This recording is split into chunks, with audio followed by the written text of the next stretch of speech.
think I'm doing all right, voice-wise. I'm hoping that will continue. If not, I'm just going to improvise, and thank you all for bearing with me. When I was very first just starting out in this tradition, the Vipassana tradition or insight tradition, I was introduced to the practice by a friend whose father was a Buddhist doctor. And her father, at the time that I started practicing, was hosting the Dalai Lama for some kind of like spirituality and medicine conference in Arizona. And there was a gaggle of monks that came with him. And one of the monks was scheduled to have surgery while he was in the United States. He needed small intestine surgery. And he asked to have the surgery without anesthesia. And the way my friend told it, because my friend was there sort of helping shuffle these monks around, the way my friend told it was that the monk was really excited for this opportunity to practice. He had been practicing with pain and discomfort for years, and the surgery offered him an opportunity to level up and practice with this new level of pain. And I remember thinking, what kind of fucked up religion is this? I mean, now I get it conceptually, but I don't think I'm going to be doing any of the like thrill-seeking practice within this lifetime, and I hope you won't either. I think for most of us, life offers enough opportunity to practice with pain. I've been thinking about sickness and pain a lot lately because so many people that I really care about are really going through it these days. In our Sangha, Danya's been going through this awful thing with her wrist, and Ben with his neck, and you know that M has been having a lot of serious health stuff this year. And sometimes I think, well, I'm just getting older. So of course the people around me are having more sickness and pain. And sometimes I think that the way that we're living right now in this country and at this time is so brutal that our bodies are breaking down in ways that our already broken medical system just isn't equipped to handle.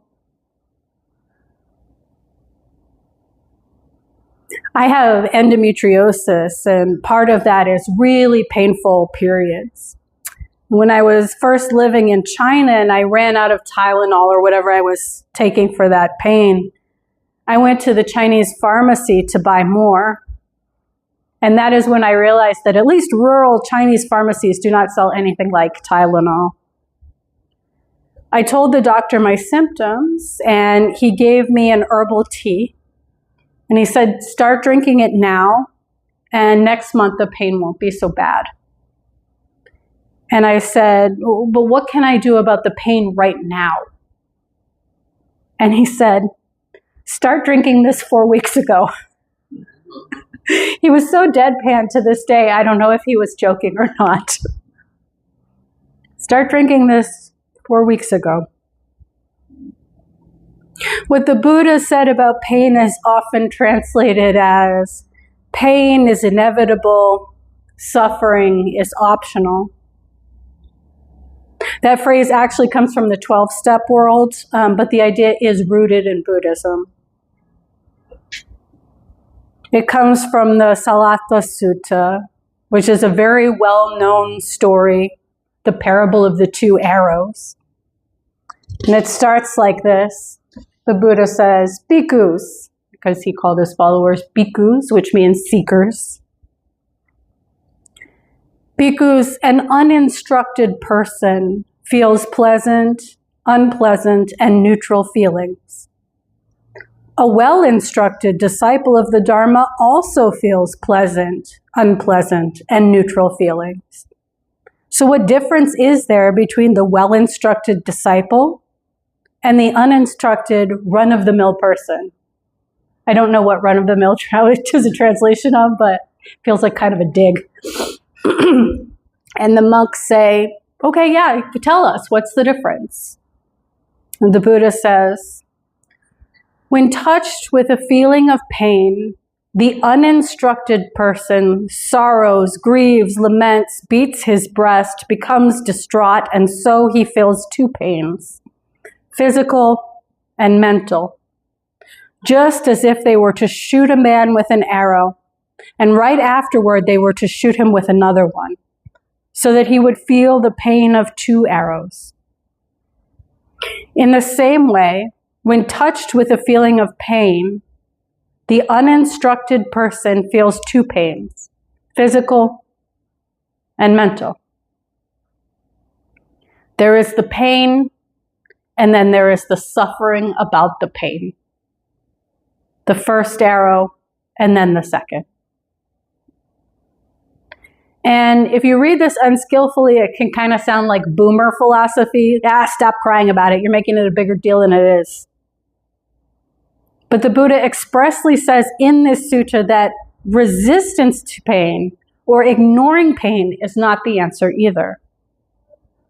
He says resistance obsession with regard to painful feeling only obsesses the uninstructed person. It's unskillful to resist pain as it is to over-identify with it, to make it more than it is. The skillful way is to let pain be what it is, not more, not less, which is much easier said than done.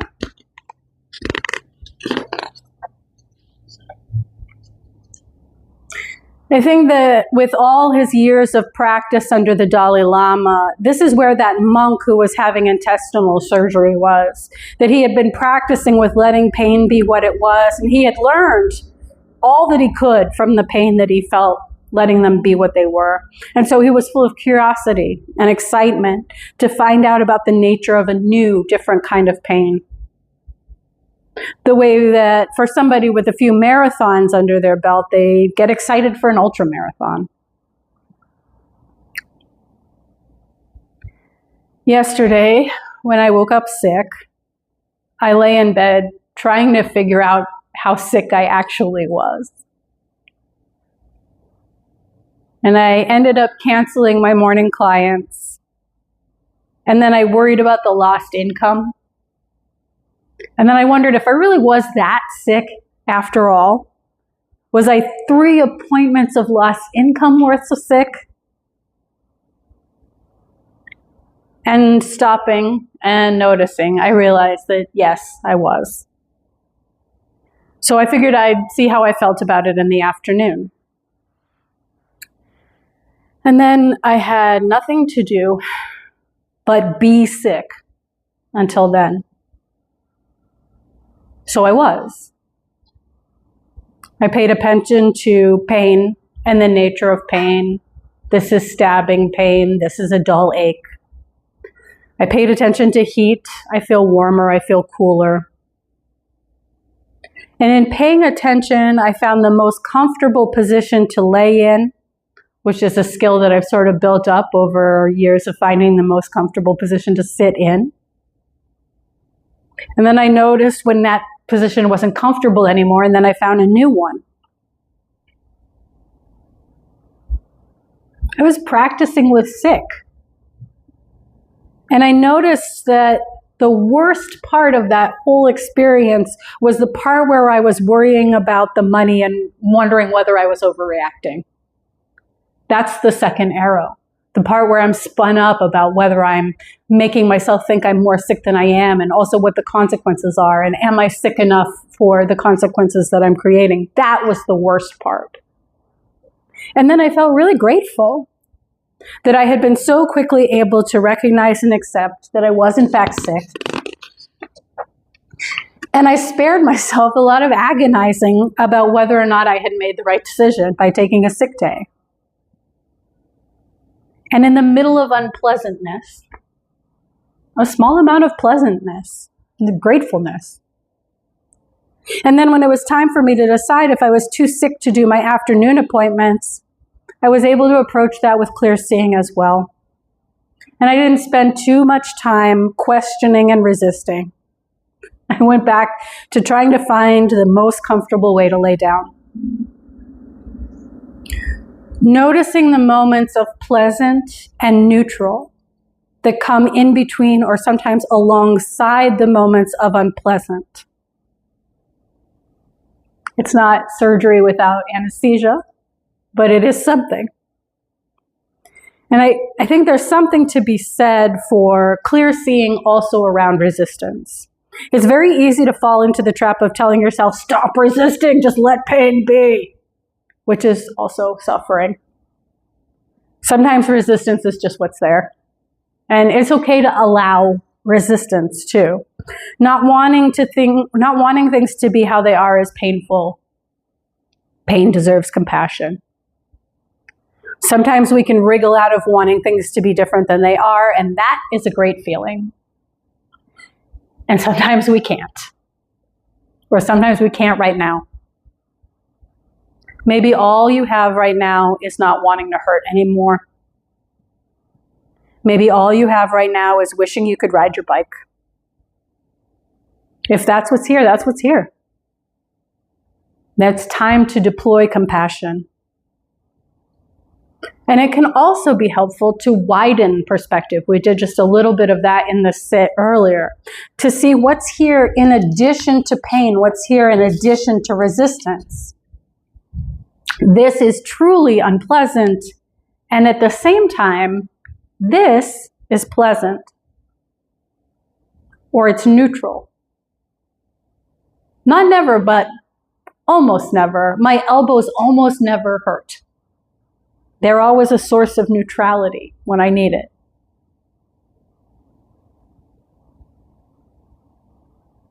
Broadening the awareness of what is here, including everything that is here, is part of clear seeing. My head aches and my pillow is cool. I wish I could bike, and I'm glad I can walk. And I don't mean spiritual bypass, right? I don't mean I wish I could bike, but at least I can walk, right? It's not one pushes the other one down. It's that both are true at the same time. Just having a wide enough lens to see clearly all the things that are here now. I think of the Chinese doctor telling me to start taking this 4 weeks ago. And although I did not love it at the time, there is some wisdom in it. Now, when you feel kind of okay or neutral, is a great time to start practicing. To make space for what is pleasant, unpleasant, and neutral. To bring them all into awareness so that you can move between and among them.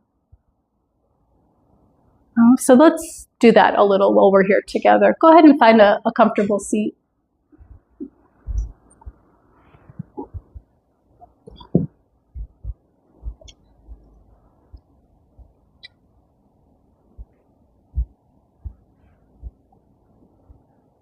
And again, you might just check out in the body. Skillfully and clearly discerning what is unpleasant.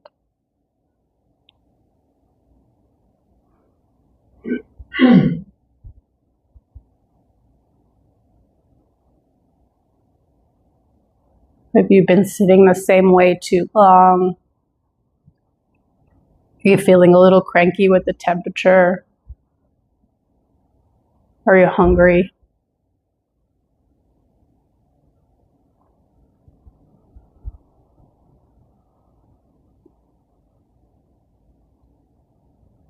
Just letting what's unpleasant be unpleasant.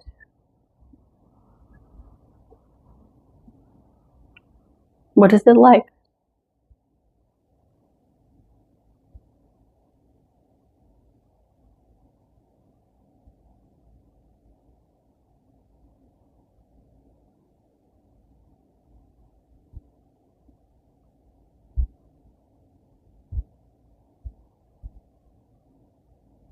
And if nothing is unpleasant, you can probably count on your mind to generate some sort of unpleasantness, like, why isn't something wrong with me right now? I don't have anything to practice with.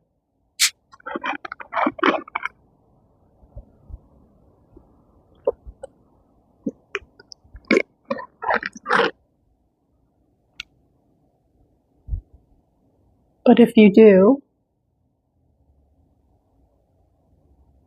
just tune into the nature of unpleasant.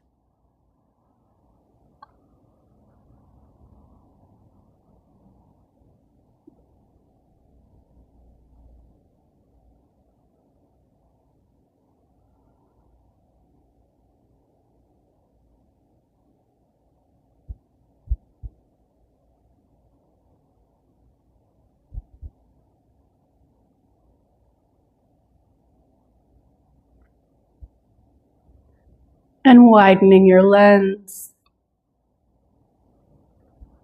Just becoming aware of something that might be pleasant right now.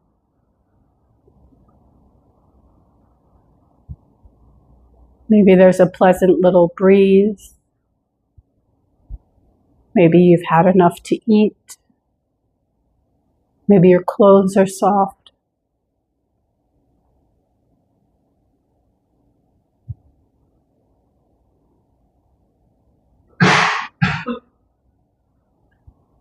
The natural negativity bias of our minds sometimes keeps what's pleasant out of awareness, so it can be skillful to make sure that we include what is pleasant in our awareness.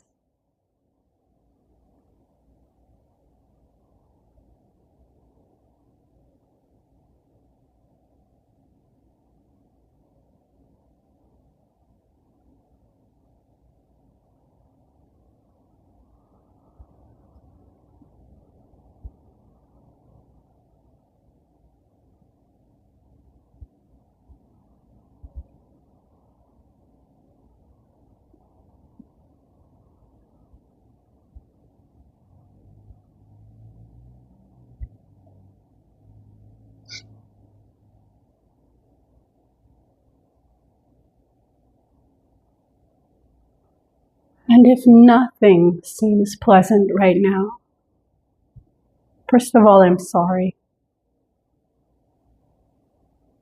And secondly, I hope that you can take some pride in your ability to see things clearly, dead on.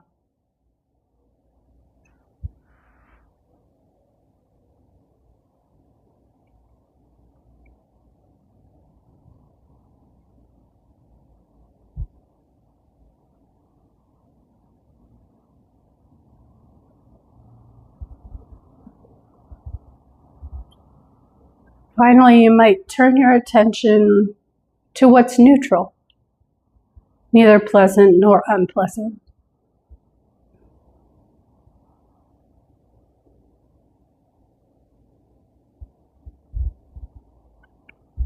I go right for the elbows. Some people often find their hands quite neutral.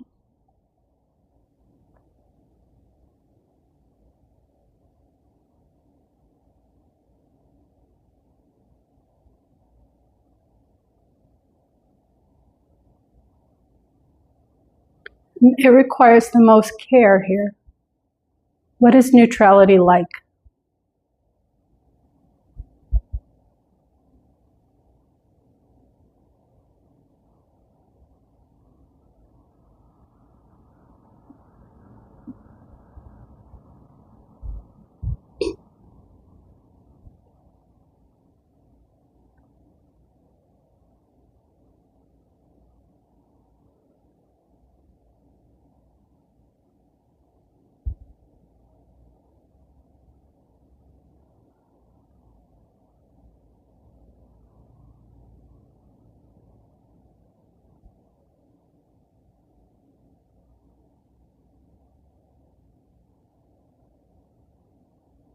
And if nothing seems neutral, I encourage you to wait. All of these sensations change. Either the pleasant, the unpleasant, or the neutral is permanent.